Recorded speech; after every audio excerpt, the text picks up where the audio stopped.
Hello friends, అందరికీ hi. Welcome to VJ studies live examination. So friends, ఈరోజు live ఎగ్జామ్లో participate చేయడానికి వస్తున్న ప్రతి ఒక్కరికి కూడా విజే స్టడీస్ తరపున స్వాగతం, సుస్వాగతం. సో ప్రతి ఒక్కరు కూడా మన యొక్క ఛానల్ని తప్పకుండా సబ్స్క్రైబ్ చేసుకోండి. రెగ్యులర్గా అయితే మన యొక్క ఛానల్ని ఫాలో అవుతుండండి ఫ్రెండ్స్, ఓకేనా. సో ముందుగా అందరికీ గుడ్ ఈవినింగ్. ఓకే, ప్రతిరోజు కూడా ప్రతి సబ్జెక్టు కూడా మనము ఎగ్జామ్స్ అయితే కండక్ట్ చేయడం జరుగుతుంది. ఆల్రెడీ టెట్ బ్యాచెస్ కూడా కంటిన్యూ చేస్తూ ఉన్నాము, ఓకేనా. సో ప్రతిరోజు తప్పకుండా ఫాలో అవ్వండి. ఓకే, ఈరోజు టాపిక్ వచ్చేసరికి 10వ తరగతి తెలుగుకు సంబంధించినటువంటి మోస్ట్ ఇంపార్టెంట్ క్వశ్చన్స్. సో దాదాపుగా 40 ప్రశ్నలతో ఈ యొక్క లైవ్ ఎగ్జామ్ అయితే ఈరోజు కండక్ట్ చేయడం జరుగుతుంది. సో చివరి వరకు కూడా లైవ్ని కంటిన్యూ చేయండి, ఓకేనా. చాలా అంటే చాలా ఇంపార్టెంట్ క్వశ్చన్స్ అనమాట. తప్పకుండా మనకి ఎగ్జామ్స్లో అడిగేటటువంటి ప్రశ్నలు. ఓకే, అందరికీ ఆల్ ది బెస్ట్. ఇక లైవ్ అయితే స్టార్ట్ చేద్దాం. మొదటి ప్రశ్న, విశ్వామిత్ర చరిత్ర అనునది ఎవరి యొక్క రచన? విశ్వామిత్ర చరిత్ర అనునది ఎవరి యొక్క రచన? ఆప్షన్ 1 తరిగొండ వెంగమాంబ, ఆప్షన్ 2 ఏనుగు లక్ష్మణ కవి, ఆప్షన్ 3 మారద వెంకయ్య, ఆప్షన్ 4 వడ్డాది సుబ్బరాయ కవి. విశ్వామిత్ర చరిత్ర అనునది ఎవరి యొక్క రచన అనేది ఇక్కడ ప్రశ్న. సో ప్రశ్న 1-2 సార్లు శ్రద్ధగా చదివి మీ యొక్క సమాధానాన్ని లైవ్ చాట్లో తెలియచేయండి.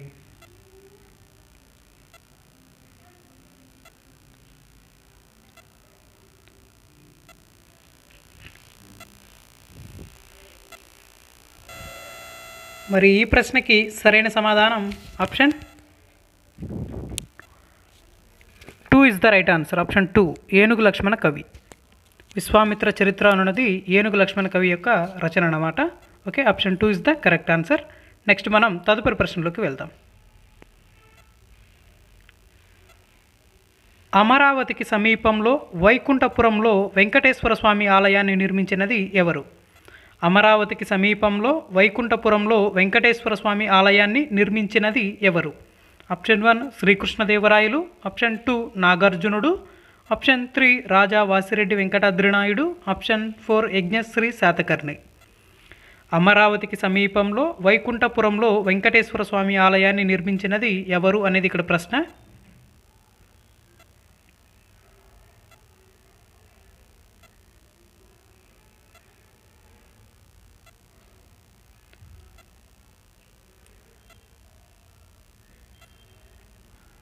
మరి ఈ ప్రశ్నకి సరైన సమాధానం option 3 is the right answer.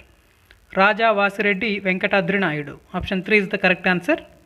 Okay, next మనం తదుపరి ప్రశ్నలోకి వెళ్దాం. ఓకేనా, నెక్స్ట్ క్వశ్చన్. భారత ప్రధానమంత్రి నరేంద్ర మోడీ అమరావతికి శంకుస్థాపన చేసిన తేదీ ఏది? భారత ప్రధానమంత్రి నరేంద్ర మోడీ అమరావతికి శంకుస్థాపన చేసిన తేదీ. Option 1 October 22, 2015, option 2 October 25, 2014, option 3 December 21, 2015, option 4 September 24, 2015. భారత ప్రధానమంత్రి నరేంద్ర మోడీ అమరావతికి శంకుస్థాపన చేసిన తేదీ ఏది అనేది ఇక్కడ ప్రశ్న.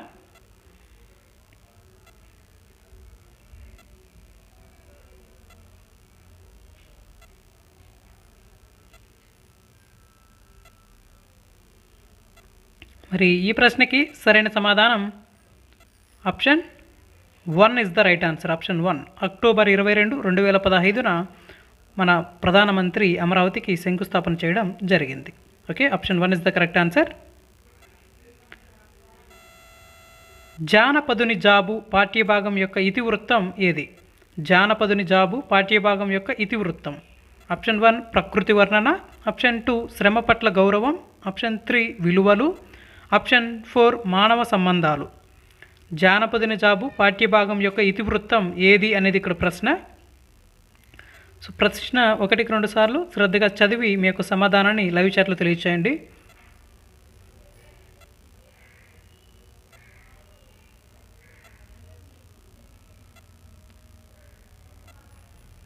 మరి ఈ ప్రశ్నకి సరైన సమాధానం option 2 is the right answer. శ్రమ పట్ల గౌరవం. ఓకేనా, option 2 is the correct answer అనమాట. జానపదుని జాబు పాఠ్యభాగం యొక్క ఇతివృత్తం శ్రమ పట్ల గౌరవం.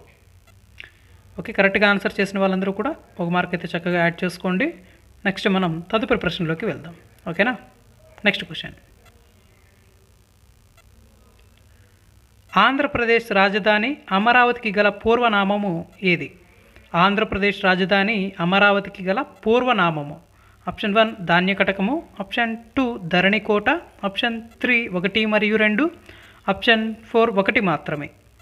ఆంధ్రప్రదేశ్ రాజధాని అయినటువంటి అమరావతికి గల పూర్వనామాలు ఏవి అనేది ఇక్కడ ప్రశ్న.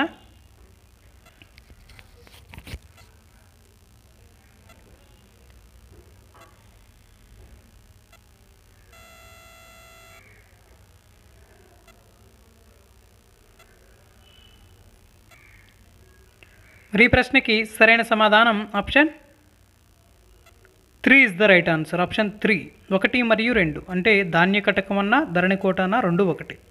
ఓకేనా. సో ఆంధ్రప్రదేశ్ రాజధాని అమరావతి గల పూర్వనామము ధాన్యకటకము లేదా ధరణికోట అని పిలిచేవారు అనమాట. Okay, option 3 is the correct answer. Next క్వశ్చన్లోకి వెళ్దాం. పుణ్యానికి నిలయమైన రాణివాసాన్ని బందీగా తెచ్చింది ఎవరు? పుణ్యానికి నిలయమైనటువంటి రాణివాసాన్ని బందీగా తెచ్చింది ఎవరు? Option 1 Mahadevudu, option 2 Bejjaladevudu, option 3 Sondevudu, option 4 Shivaji. పుణ్యానికి నిలయమైనటువంటి రాణివాసాన్ని బందీగా తెచ్చింది ఎవరు అనేది ఇక్కడ ప్రశ్న.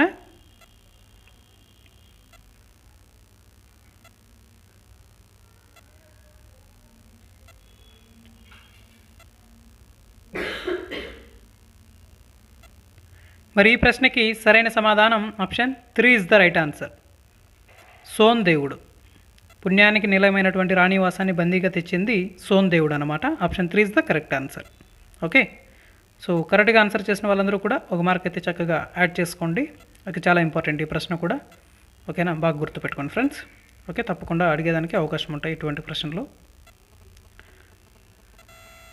వాగ్మయం అను పదాన్ని విడదీయండి. వాగ్మయం అను పదాన్ని విడదీయండి.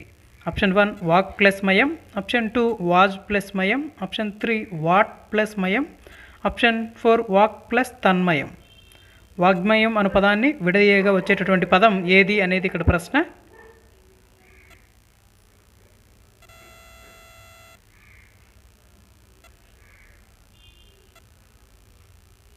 మరి ఈ ప్రశ్నకి సరైన సమాధానం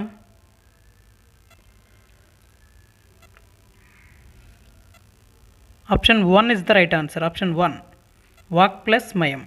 ఓకేనా, option 1 is the correct answer అనమాట. వాగ్మయం అనే పదాన్ని విడదీయగా వచ్చేటటువంటి పదం వాక్ ప్లస్ మయం అనమాట.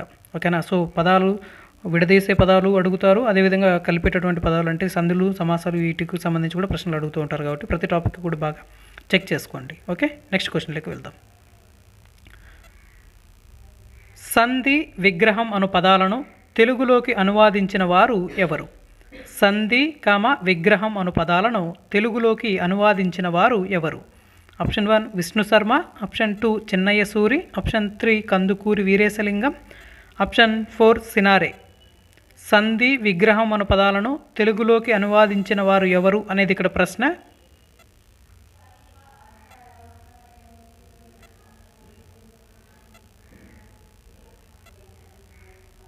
మరి ఈ ప్రశ్నకి సరైన సమాధానం option 3 is the right answer. Option 3 Kandukuri Veeresalingam. సంధి విగ్రహం అను పదాలను తెలుగులోకి అనువాదించిన వారు ఎవరు అంటే కందుకూరి వీరేశలింగం అనమాట. ఇక కందుకూరి వీరేశలింగాన్ని గద్య తిక్కన అనేసి కూడా అంటారు. బాగా గుర్తుపెట్టుకోండి, చాలా ఇంపార్టెంట్. ఓకే, నెక్స్ట్ మనం తదుపరి ప్రశ్నలోకి వెళ్దాం. Next question.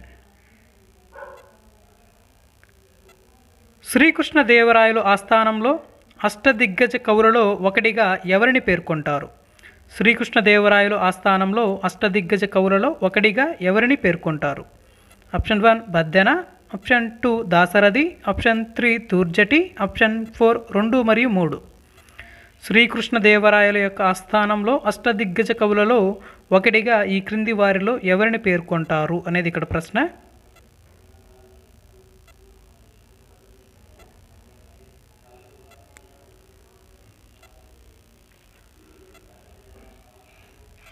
మరి ఈ ప్రశ్నకి సరైన సమాధానం option 3 is the right answer. Dhurjati. శ్రీకృష్ణదేవరాయల యొక్క ఆస్థానంలో అష్టదిగ్గజ కవులలో దూర్జటి కూడా ఒకరన్నమాట. సో శ్రీకృష్ణదేవరాయల యొక్క ఆస్థానాన్ని భువన విజయం అనేసి కూడా అంటారు. బాగా గుర్తుపెట్టుకోండి. ఓకే, నెక్స్ట్ మనం తదుపరి ప్రశ్నలోకి వెళ్దాం. సజ్జన సాంగత్యం ఎప్పటికీ మంచిదని చెప్పడం ఏ పాఠం యొక్క ఉద్దేశం? సజ్జన సాంగత్యం అనేది ఎప్పటికీ కూడా మంచిదని చెప్పడం ఏ పాఠం యొక్క ఉద్దేశం? ఆప్షన్ 1 ధన్యుడు, ఆప్షన్ 2 వెన్నెల, ఆప్షన్ 3 జానపదుని జాబు, ఆప్షన్ 4 శతక మధురిమ. సజ్జన సాంగత్యం ఎప్పటికీ మంచిదని చెప్పడం ఏ పాఠం యొక్క ఉద్దేశం అనేది ఇక్కడ ప్రశ్న. సో ప్రశ్న 1-2 సార్లు శ్రద్ధగా చదవండి. చదివిన తర్వాత మీకు సమాధానాన్ని లైవ్ చాట్లో తెలియచేయండి. ప్రశ్న ఎప్పుడు కూడా బాగా అర్థం చేసుకోండి ఫ్రెండ్స్, ఓకేనా? మరి ఈ ప్రశ్నకి సరైన సమాధానం option 1 is the right answer. ధన్యుడు. సజ్జన సాంగత్యం ఎప్పటికీ మంచిదని చెప్పడం ధన్యుడు అనే పాఠ్యభాగం యొక్క ఉద్దేశం అన్నమాట. Option 1 is the correct answer. Next మనం తదుపరి ప్రశ్నలోకి వెళ్దాం. సూరి అనగా అర్థం. సూరి అనగా అర్థం. ఆప్షన్ 1 రచయిత, ఆప్షన్ 2 పండితుడు, ఆప్షన్ 3 1 మరియు 2, ఆప్షన్ 4 ఉదయించిన వాడు. సూరి అనగా అర్థం ఏంటి అనేది ఇక్కడ ప్రశ్న.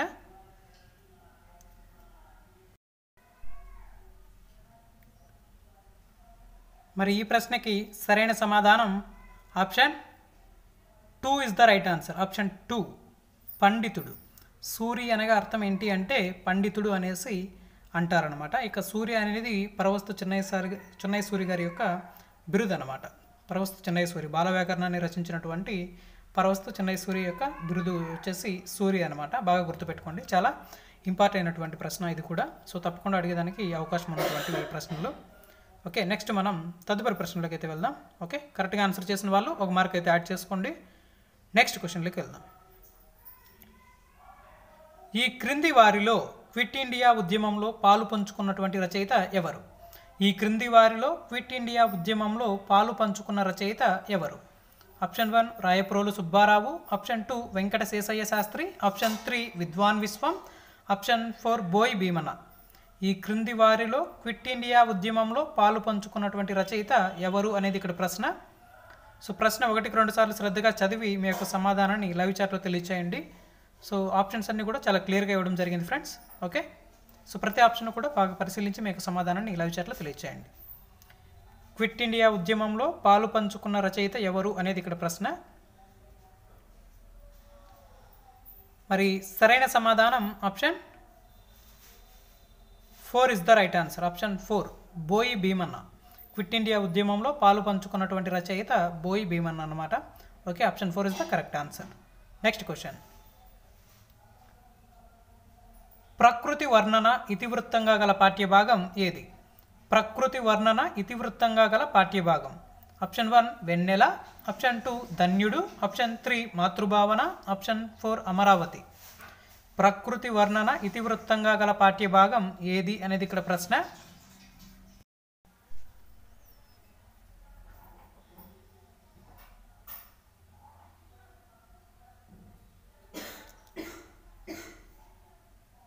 మరి ఈ ప్రశ్నకి సరైన సమాధానం option 1 is the right answer. Option 1 వెన్నెల. ప్రకృతి వర్ణన అనేది ఇతివృత్తంగా గల పాఠ్యభాగం వెన్నెల అన్నమాట. చాలా ఇంపార్టెంట్, బాగా గుర్తుపెట్టుకోండి. నెక్స్ట్ మనం తదుపరి ప్రశ్నలోకి వెళ్దాం. ఓకేనా? సో ప్రశ్నలన్నీ కూడా బాగా శ్రద్ధగా చదివి ఆన్సర్ చేయండి ఫ్రెండ్స్. ఓకే, సుభాషిత త్రిశతిని తెలుగులోకి అనువాదించిన వారు ఎవరు? సుభాషిత త్రిశతిని తెలుగులోకి అనువాదించిన వారు ఎవరు?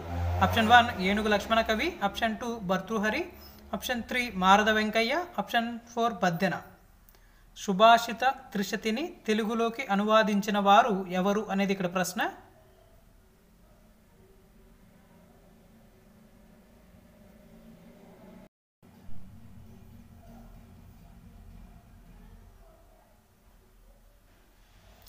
మరి ఈ ప్రశ్నకి సరైన సమాధానం ఆప్షన్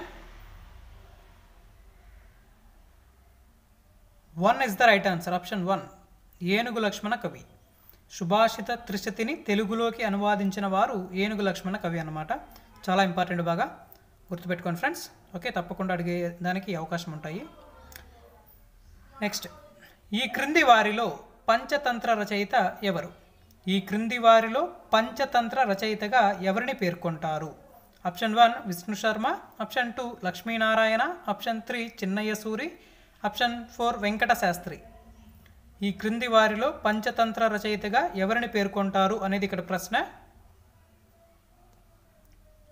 ఇక పంచతంత్ర కథలన్నీ కూడా చాలా చక్కగా ఉంటాయి.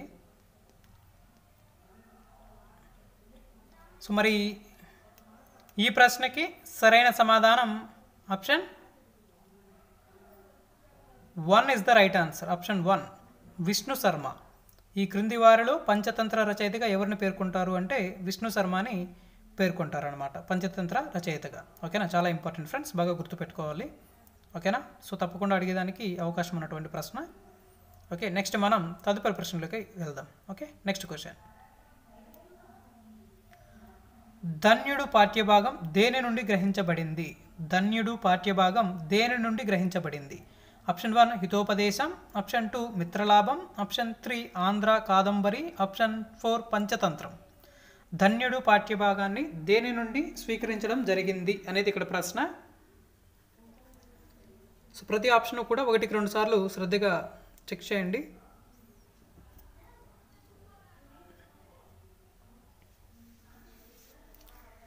మరి సరైన సమాధానం ఈ ప్రశ్నకి ఆప్షన్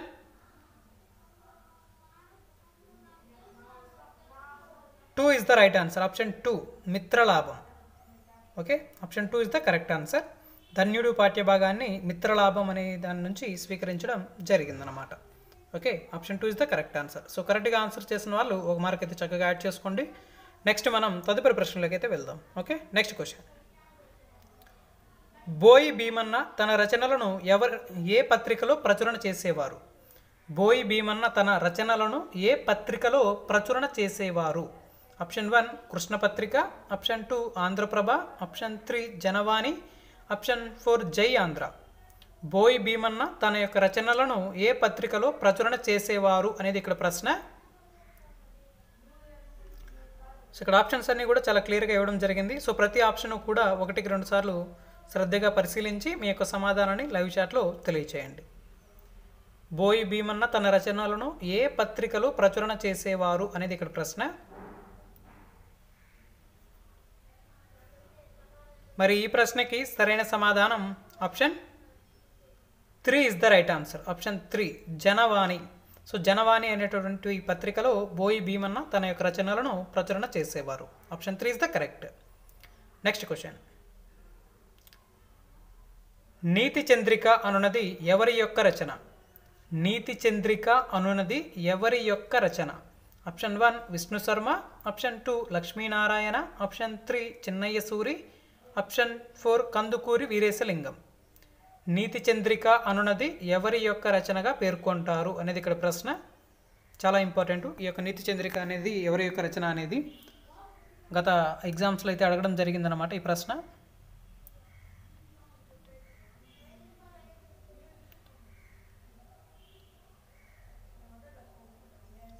మరి ఈ ప్రశ్నకి సరైన సమాధానం option 3 is the right answer. Chinnayya Suri. Option 3 is the correct answer అనమాట. చిన్నయ్య సూరి యొక్క రచన అనమాట ఈ యొక్క నీతి చంద్రిక అనున్నది. ఓకేనా, చాలా ఇంపార్టెంట్, బాగా గుర్తుపెట్టుకోండి ఫ్రెండ్స్. ఓకే, నెక్స్ట్ మనం తదుపరి ప్రశ్నలోకి వెళ్దాం. ఓకే, రాజ్ఞి పదానికి వికృతి పదాన్ని తెలపండి. రాజ్ఞి అను పదానికి వికృతి పదాన్ని తెలపండి. ఆప్షన్ 1 రాజీ, ఆప్షన్ 2 రాజ్ఞి, ఆప్షన్ 3 రాణి, ఆప్షన్ 4 రాగిణి.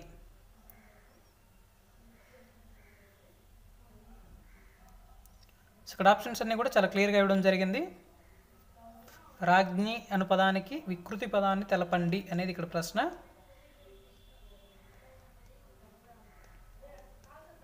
మరి ఈ ప్రశ్నకి సరైన సమాధానం ఆప్షన్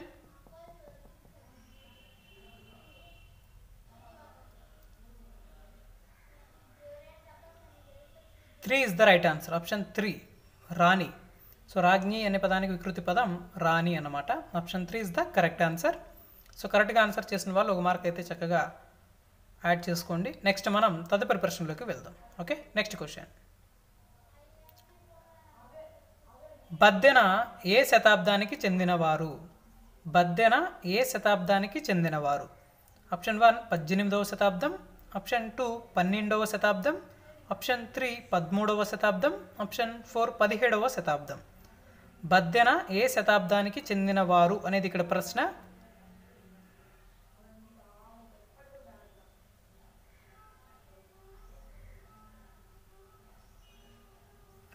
మరి ఈ ప్రశ్నకి సరైన సమాధానం option 3 is the right answer. 13వ శతాబ్దానికి చెందినవారు. సో బద్దెన 13వ శతాబ్దానికి చెందినటువంటి కవి అన్నమాట. చాలా ఇంపార్టెంట్. ఈ యొక్క శతాబ్దాలకు సంబంధించి మరియు రచనలకు సంబంధించి కవులకు వారి యొక్క వివిధ కళల పేర్లు కూడా తప్పకుండా అడిగేదానికి అవకాశం ఉన్నటువంటి ప్రశ్నలు అన్నమాట.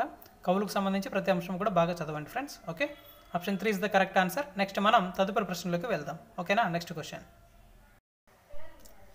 నీరము పదానికి పర్యాయ పదాలు తెలపండి. నీరము అనే పదానికి పర్యాయ పదాలు. ఆప్షన్ 1 శరీరం, నీరు, సంద్రం. ఆప్షన్ 2 జలము, కాయం, సముద్రం. ఆప్షన్ 3 జలము, వారి, నీరు. ఆప్షన్ 4 సాగరం, సంద్రం, నీరు. నీరము అనే పదానికి పర్యాయ పదాలు తెలపండి అనేది ఇక్కడ ప్రశ్న. సో పర్యాయ పదాలు, నానార్థాలు, సమానార్థక పదాలు, కర్మని కర్తరి వాక్యాలు. సో ఇటువంటి గ్రామర్కి సంబంధించి ప్రతి ప్రశ్న అంటే ప్రతి టాపిక్లో కూడా కంపల్సరీ మనకి బిట్స్ అడిగేదానికి అవకాశం ఉంటుంది. సో ప్రతి టాపిక్ కూడా బాగా ప్రిపేర్ అవ్వాలి. సో అప్పుడే మనం తెలుగులో మంచి స్కోర్ అయితే చేయగలుగుతాము. మరి కరెక్ట్ ఆన్సర్ వచ్చేసరికి option 3 is the right answer. జలము, వారి, నీరు. ఓకేనా? Option 3 is the correct answer. Next question. బోయి భీమన్న ఏ సంవత్సరంలో తన రచనలను ప్రచురణ చేశారు? బోయి భీమన్న ఏ సంవత్సరంలో తన యొక్క రచనలను ప్రచురణ చేయడం జరిగింది? Option 1 1945, option 2 1934, option 3 1932, option 4 1929. బోయి భీమన్న ఏ సంవత్సరంలో తన యొక్క రచనలను ప్రచురణ చేయడం జరిగింది అనేది ఇక్కడ ప్రశ్న.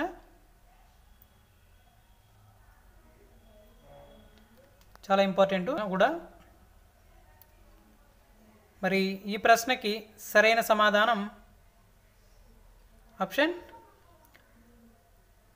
3 is the right answer. Option 3 1932. So 1932లో బోయి భీమన్న తన యొక్క రచనలను ప్రచురణ చేయడం జరిగింది.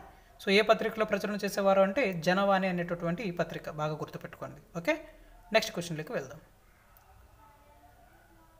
ప్రపంచ బౌద్ధమత గురువు దలైలామా అమరావతిలో కాలచక్ర మహాసమ్మేళనం నిర్వహించినటువంటి సంవత్సరం ఏది? ప్రపంచ బౌద్ధమత గురువు అయినటువంటి దలైలామా అమరావతిలో కాలచక్ర మహాసమ్మేళనాన్ని ఎప్పుడు నిర్వహించారు? Option 1 2006, option 2 2009, option 3 2012, option 4 2005. ప్రపంచ బౌద్ధమత గురువు అయినటువంటి దలైలామా అమరావతిలో కాలచక్ర మహాసమ్మేళనాన్ని ఎప్పుడు నిర్వహించారు అనేది ఇక్కడ ప్రశ్న.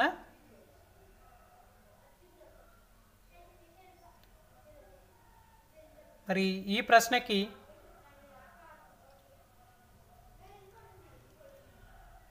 సరైన సమాధానం option 1 is the right answer. Option 1 2006. So 2006లో ఇక దలైలామా కాలచక్ర మహాసమ్మేళనాన్ని అమరావతిలో నిర్వహించడం జరిగింది. నెక్స్ట్ క్వశ్చన్లోకి వెళ్దాం. వర్గ ప్రథమాక్షరాలకు నా గాని మా గాని పరమైనప్పుడు ఆ సంధి ఏమవుతుంది? వర్గ ప్రథమాక్షరాలకు నా గాని మా గాని పరమైనప్పుడు ఆ సంధి.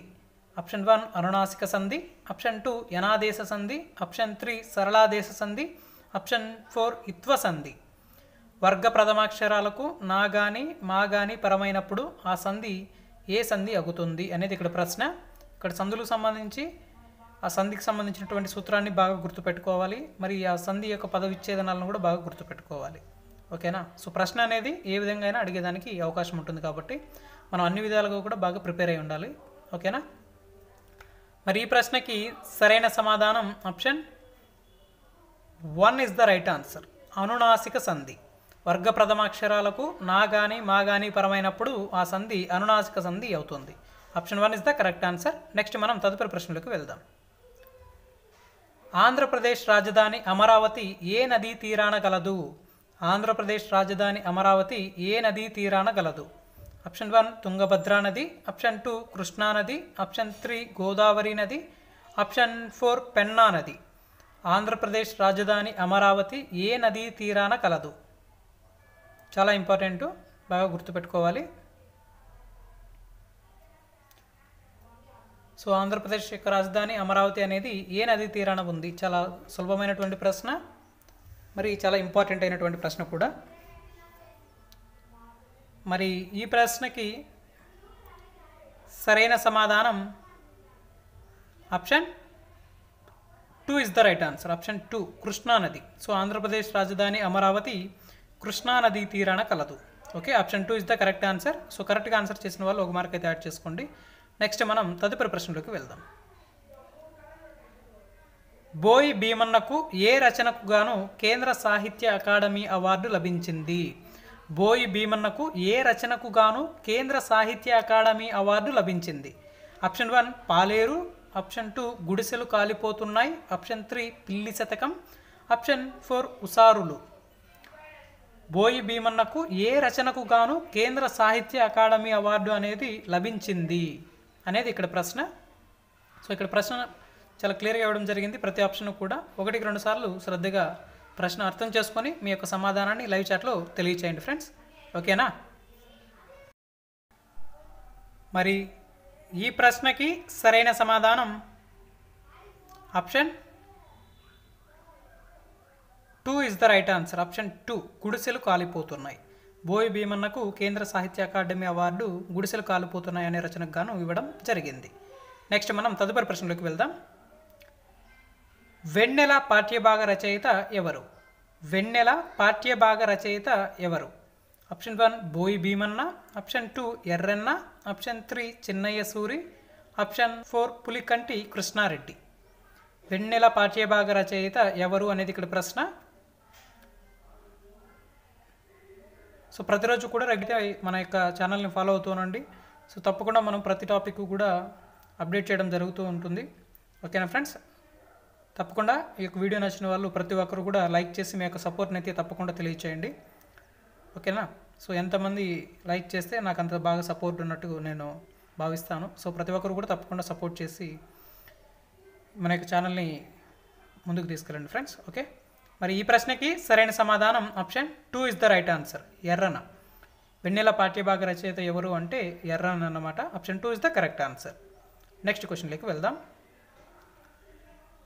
మాతృభావన పాఠం ఏ కావ్యం నుండి స్వీకరించారు? మాతృభావన అను పాఠ్యభాగాన్ని ఏ కావ్యం నుండి స్వీకరించారు? ఆప్షన్ 1 అమ్మ గొప్పతనం, option 2 Srimadandhra Mahabharatam, option 3 Sri Shivabharatam, option 4 Pushpabana Vilasamu. మాతృభావన అను పాఠం ఏ కావ్యం నుండి స్వీకరించడం జరిగింది అనేది ఇక్కడ ప్రశ్న. ఓకేనా?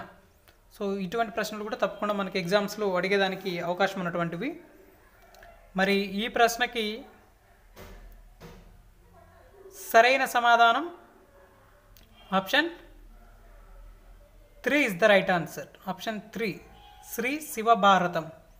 మాతృభావన అనే పాఠ్యభాగాన్ని శ్రీ శివభారతం అనేటటువంటి కావ్యం నుండి స్వీకరించడం జరిగింది. So option 3 is the correct answer. So కరెక్ట్గా ఆన్సర్ చేసిన వాళ్ళందరూ కూడా ఒక మార్క్ అయితే చక్కగా యాడ్ చేసుకోండి. నెక్స్ట్ మనం తదుపరి ప్రశ్నలోకి వెళ్దాం. ఓకేనా? Next question. అంగన పదానికి ఉత్పత్తి అర్థం తెలపండి. అంగన అను పదానికి ఉత్పత్తి అర్థం. ఆప్షన్ 1 శ్రేష్టమైన అవయవాలు కలది, ఆప్షన్ 2 శ్రేష్టమైన మనసు కలది, ఆప్షన్ 3 అంగబలము కలది, ఆప్షన్ 4 గృహాన్ని ధరించేది. అంగన అను పదానికి ఉత్పత్తి అర్థాన్ని తెలపండి అనేది ఇక్కడ ప్రశ్న. సో ఇక్కడ ఉత్పత్తి అర్థాలు, నానా అర్థాలు, పర్యాయ పదాలు, అర్థాలు ఇటువంటి వాటి మీద తప్పకుండా మనకి ప్రశ్నలు అయితే అడిగేదానికి అవకాశం ఉంది. కాబట్టి ఆ టాపిక్స్ అన్నీ కూడా బాగా చెక్ చేసుకోండి గ్రామర్కి సంబంధించి. సో గ్రామర్లో మంచి స్కోర్ చేస్తే తెలుగులో మంచి స్కోర్ సాధించేదానికి అవకాశం ఉంటుంది. ఓకేనా ఫ్రెండ్స్? మరి ఈ ప్రశ్నకి సరైన సమాధానం option 1 is the right answer. Option 1 శ్రేష్టమైన అవయవాలు కలది. అంగన అనే పదానికి ఉత్పత్తి అర్థం శ్రేష్టమైన అవయవాలు కలది. Option 1 is the correct answer. Next మనం తదుపరి ప్రశ్నలోకి వెళ్దాం. ఈ క్రింది వాటిలో కథా ప్రక్రియకు చెందినది ఏది? ఈ క్రింది వాటిలో కథా ప్రక్రియకు చెందినటువంటిది ఏది? ఆప్షన్ 1 అమరావతి, ఆప్షన్ 2 మాతృభావన, ఆప్షన్ 3 ధన్యుడు, ఆప్షన్ 4 జానపదుని జాబు. ఈ క్రింది వాటిలో కథా ప్రక్రియకు చెందినటువంటిది ఏది అనేది ఇక్కడ ప్రశ్న. సో ప్రక్రియలు కానీ ఇతివృత్తాలు కానీ సో ప్రతి టాపిక్లో కూడా ఈ ప్రక్రియలు నేపథ్యాలు బాగా తప్పకుండా చెక్ చేసుకొని 1-2 సార్లు బాగా ప్రిపేర్ అవ్వాలి. ఎందుకంటే తప్పకుండా అక్కడ నుంచి ప్రశ్న అడిగేదానికి అవకాశం ఉంటుంది. ఓకేనా ఫ్రెండ్స్? ఈ క్రింది వాటిలో కథా ప్రక్రియకు చెందినది ఏది? మరి సరైన సమాధానం option 3 is the right answer. Option 3 ధన్యుడు. సో ధన్యుడు వచ్చేసి కథా ప్రక్రియకు చెందినటువంటి పాఠ్యాంశం అన్నమాట. ఓకేనా? కరెక్ట్గా ఆన్సర్ చేసిన వాళ్ళు 1 మార్క్ యాడ్ చేసుకోండి. నెక్స్ట్ క్వశ్చన్లోకి వెళ్దాం. ఈ క్రింది వాటిలో చిన్నయ్య సూరి రచన కానిది ఏది? ఈ క్రింది వాటిలో చిన్నయ్య సూరి రచన కానిది. ఆప్షన్ 1 బాల వ్యాకరణం, ఆప్షన్ 2 శబ్ద లక్షణ సంగ్రహణం, ఆప్షన్ 3 హితోపదేశం, ఆప్షన్ 4 ఆంధ్ర కాదంబరి. ఈ క్రింది వాటిలో చిన్నయ్య సూరి రచన కానటువంటిది ఏది అనేది ఇక్కడ ప్రశ్న. సో ఇక్కడ ఆప్షన్స్ అన్నీ కూడా చాలా క్లియర్గా ఇవ్వడం జరిగింది. ప్రతి ఆప్షన్ను కూడా 1-2 సార్లు శ్రద్ధగా చదవండి. ఓకే,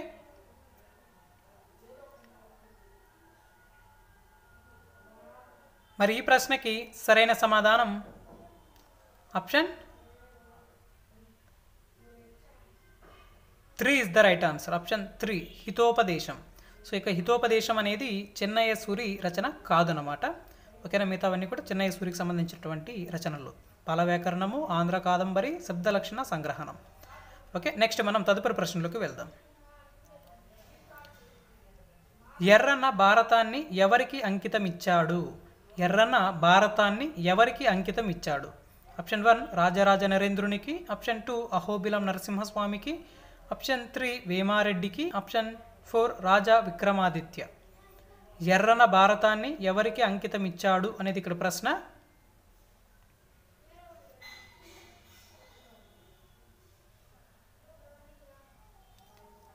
ఎర్రన్న భారతాన్ని ఎవరికి అంకితం ఇచ్చాడు?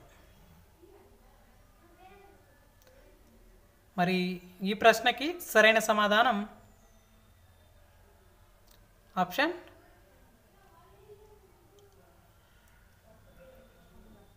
1 is the right answer. Rajaraja నరేంద్రునికి ఎర్రన్న భారతాన్ని అంకితం ఇవ్వడం జరిగిందనమాట. ఓకేనా? చాలా ఇంపార్టెంట్ ఈ ప్రశ్న, బాగా గుర్తుపెట్టుకోండి. నెక్స్ట్ మనం తదుపరి ప్రశ్నలోకి వెళ్దాం. Okay, next question. వసురాయ కవిగా ప్రసిద్ధి పొందిన కవి ఎవరు? వసురాయ కవిగా ప్రసిద్ధి పొందినటువంటి కవి. Option 1 Marada Venkayya, option 2 Dasarathi, option 3 Dhurjati, option 4 Subbaraya కవి. ఇక్కడ ప్రశ్న బాగా అర్థం చేసుకోండి. చిన్న క్లూ కూడా ఉంది అక్కడ, ప్రశ్నలోనే క్లూ ఉంది. చాలా ఈజీ ప్రశ్న. వసురాయ కవిగా ప్రసిద్ధి పొందిన కవి ఎవరు అనేది ఇక్కడ ప్రశ్న అన్నమాట. క్లూ ఏంటనేది మీకు ఆటోమేటిక్గా అర్థం అయిపోయింది ఆల్రెడీ. మరి ఈ ప్రశ్నకి సరైన సమాధానం option 4 is the right answer. Option 4 Subbaraya కవి. వసురాయ కవిగా ప్రసిద్ధి పొందినది ఎవరు అంటే సుబ్బరాయ కవి. అక్కడ వసురాయ, ఇక్కడ సుబ్బరాయ. ఇది చిన్న అక్కడ ఉన్నటువంటి కోడ్ అనమాట, గుర్తుపెట్టుకోండి. నెక్స్ట్ క్వశ్చన్లోకి వెళ్దాం. ఈ క్రింది వారిలో గద్య తిక్కనగా ప్రసిద్ధి చెందిన వారు ఎవరు? ఈ క్రింది వారిలో గద్య తిక్కనగా ప్రసిద్ధి చెందినవారు. Option 1 Chinnayya Suri, option 2 Kandukuri Veeresalingam, option 3 Boyi Bhimanna, option 4 Lakshminarayana. ఈ క్రింది వారిలో గద్య తిక్కనగా ప్రసిద్ధి చెందిన వారు ఎవరు అనేది ఇక్కడ ప్రశ్న. సో ప్రతి ప్రశ్న కూడా 1-2 సార్లు శ్రద్ధగా చదివి మీ యొక్క సమాధానాన్ని తెలియచేయండి.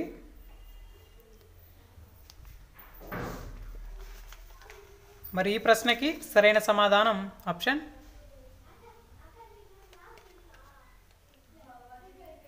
2 is the right answer. Option 2 Kandukuri Veeresalingam. ఈ క్రింది వారిలో గద్య తిక్కనగా ప్రసిద్ధి చెందిన వారు ఎవరు అంటే కందుకూరి వీరేశలింగం అనమాట. Option 2 is the correct answer. So కరెక్ట్గా ఆన్సర్ చేసిన వాళ్ళు 1 మార్క్ అయితే చక్కగా యాడ్ చేసుకోండి. నెక్స్ట్ మనం తదుపరి ప్రశ్నలోకి వెళ్దాం. ఓకే, 1932లో జనవాణి పత్రికలో ఏ పేరుతో బోయి భీమన్న పేదల జీవితాలను చిత్రిస్తూ ప్రచురణ చేశారు?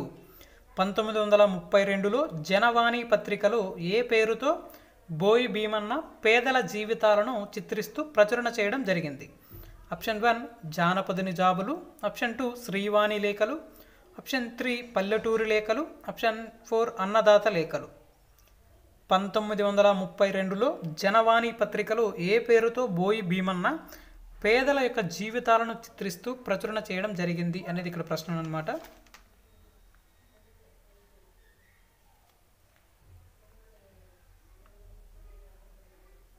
మరి ఈ ప్రశ్నకి సరైన సమాధానం option 3 is the right answer, పల్లెటూరి లేఖలు. ఓకేనా, option 3 is the correct answer. Next మనం తదుపరి ప్రశ్నలోకి వెళ్దాం. Okay, next question. మాతృభావన పాఠ్యభాగం రచయిత ఎవరు? మాతృభావన పాఠ్యభాగం యొక్క రచయిత ఎవరు? ఆప్షన్ 1 చిన్నయ్య సూరి, ఆప్షన్ 2 విద్వాన్ విశ్వం, ఆప్షన్ 3 గడియారం వెంకటశేష శాస్త్రి, ఆప్షన్ 4 బోయి భీమన్న. మాతృభావన అను పాఠ్యభాగం యొక్క రచయిత ఎవరు అనేది ఇక్కడ ప్రశ్న. చాలా ఇంపార్టెంట్ ఈ ప్రశ్న. మరి ఇక్కడ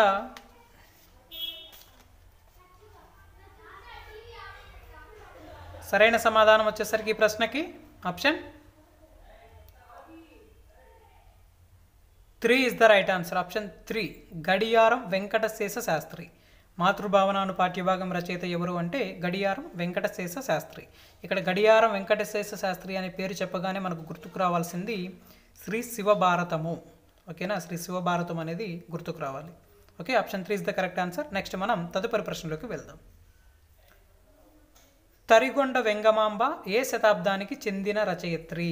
తరిగొండ వెంగమాంబ ఏ శతాబ్దానికి చెందినటువంటి రచయిత్రి? Option 1 17, option 2 18, option 3 20, option 4 16. Tarigonda Vengamamba ఏ శతాబ్దానికి చెందినటువంటి రచయిత్రి అనేది ఇక్కడ ప్రశ్న. 17వ శతాబ్దమా, 18వ శతాబ్దమా, 20 లేదా 16వ శతాబ్దమా?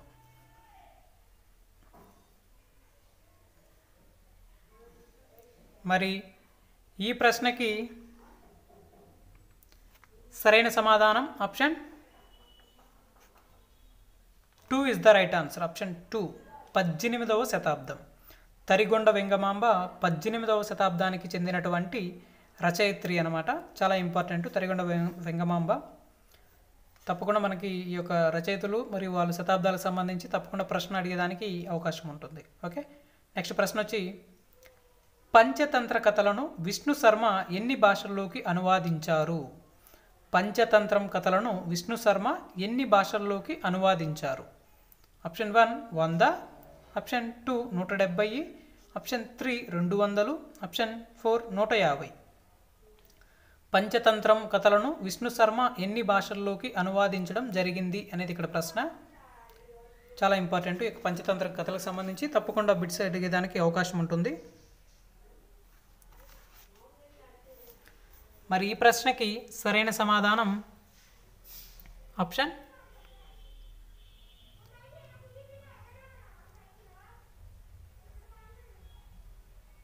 3 is the right answer. Option 3 200 భాషలు. అంటే పంచతంత్రం కథలను విష్ణు శర్మ దాదాపుగా 200 భాషల్లోకి అనువాదించడం జరిగిందనమాట. ఓకేనా, చాలా ఇంపార్టెంట్. ఓకే, కరెక్ట్గా ఆన్సర్ చేసిన వాళ్ళందరూ కూడా ఓ మార్క్ అయితే చక్కగా యాడ్ చేసుకోండి. నెక్స్ట్ మనం తదుపరి ప్రశ్నలోకి వెళ్దాం. ఓకేనా, నెక్స్ట్ క్వశ్చన్. ఈ క్రింది వాణిలో గడియారం వెంకటశేష శాస్త్రి బిరుదు కానిది? ఈ క్రింది వాణిలో గడియారం వెంకటశేష శాస్త్రి యొక్క బిరుదు కానిది ఏది? ఆప్షన్ 1 కవి సామ్రాట్, ఆప్షన్ 2 కవిత వతంస, ఆప్షన్ 3 కవిసింహ, ఆప్షన్ 4 అవధాన పంచానన. ఈ క్రింది వాణిలో గడియారం వెంకటశేష శాస్త్రి యొక్క బిరుదు కానిది ఏది అనేది ఇక్కడ ప్రశ్న.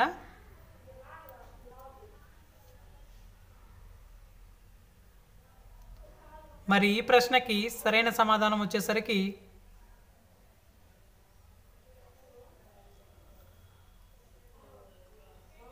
Option 1 is the right answer. Option 1 కవి సామ్రాట్. సో కవి సామ్రాట్ అనేది గడియారం వెంకటశేష శాస్త్రి యొక్క బిరుదు కాదు. మిగతావన్నీ కూడా ఈ యొక్క గడియారం గారి యొక్క బిరుదులు అన్నమాట. బాగా గుర్తుపెట్టుకోండి. నెక్స్ట్ మనం తదుపరి ప్రశ్నలోకి వెళ్దాం. ఓకే, భాస్కరుడు అను పదానికి ఉత్పత్త్యార్థం ఏది?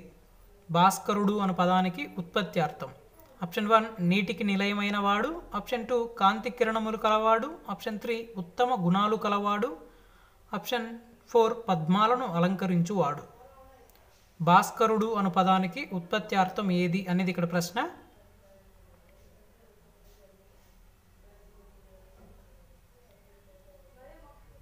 సో ప్రతిరోజు కూడా రెగ్యులర్గా అయితే ఫాలో అవుతూ ఉండండి ఫ్రెండ్స్. ఓకే, ప్రతి టాపిక్ కూడా మనము అప్డేట్ చేయడం జరుగుతూ ఉంటుంది రెగ్యులర్గా, ప్రతి సబ్జెక్టు కూడా. ఓకే, మరి ఈ ప్రశ్నకి సరైన సమాధానం option 2 is the right answer. కాంతి కిరణములు కలవాడు. భాస్కరుడు అను పదానికి ఉత్పత్త్యార్థం వచ్చేసి కాంతి కిరణములు కలవాడు. Option 2 is the correct answer. So కరెక్ట్గా ఆన్సర్ చేసిన వాళ్ళు 1 మార్క్ అయితే యాడ్ చేసుకోండి. ఓకేనా? ఓకే ఫ్రెండ్స్, సో అందరూ కూడా చాలా చక్కగా ఈరోజు లైవ్ ఎగ్జామ్లో అయితే పార్టిసిపేట్ చేయడం జరిగింది. ఓకే, మనం ప్రజెంట్ అయితే టెట్ బ్యాచ్కి సంబంధించి ఎగ్జామ్స్ అయితే కండక్ట్ చేయడం జరుగుతూ ఉంది డైలీ కూడా, ఒక 60 డేస్ ప్రణాళికతో. సో అక్కడ ఎవరైనా ఒకవేళ ఇంట్రెస్ట్ ఉండి జాయిన్ అవ్వాలనుకుంటే నాకు వాట్సాప్లో మెసేజ్ అయితే చేయండి. ఓకేనా? తప్పకుండా అక్కడ టెట్ బ్యాచ్కి సంబంధించి డీటెయిల్స్ అయితే చెప్పడం జరుగుతుంది. మరి ప్రతి ఒక్కరూ కూడా మన యొక్క ఛానల్ని రెగ్యులర్గా ఫాలో అవ్వండి. అదేవిధంగా సబ్స్క్రైబ్ చేసుకొని వాళ్ళు ఉంటే తప్పకుండా సబ్స్క్రైబ్ చేసుకోండి. అదేవిధంగా మీ ఫ్రెండ్స్ అందరికీ తప్పకుండా షేర్ చేయండి. ప్రతి ఒక్కరూ కూడా లైక్ చేసి మీ యొక్క సపోర్ట్ని అయితే తెలియజేయండి ఫ్రెండ్స్. ఓకేనా? మీరు ఎంతమంది ఎక్కువ లైక్స్ చేస్తే అన్ని ఎక్కువ టాపిక్స్ పైన మనం యొక్క వీడియోస్ అనేది చేయడానికి బాగా ఇంట్రెస్ట్గా ఉంటుంది. సో ప్రతి ఒక్కరు కూడా లైక్ చేసి మీ యొక్క సపోర్ట్ని అయితే తెలియజేయండి. ఓకేనా? ఈరోజు ప్రతి ఒక్కరు కూడా లైవ్ ఎగ్జామ్ అయితే చాలా చక్కగా రాయడం జరిగింది. సో ఈరోజు లైవ్ ఎగ్జామ్లో పార్టిసిపేట్ చేసిన ప్రతి ఒక్కరికి కూడా పేరు పేరున చాలా థ్యాంక్స్ ఫ్రెండ్స్. ఓకేనా? ఓకే ఫ్రెండ్స్, ఈ లైవ్ని ఇంతటితో ముగిస్తున్నాను. Thank you so much for participating in live. Good night, take care, bye, thank you all, thank you.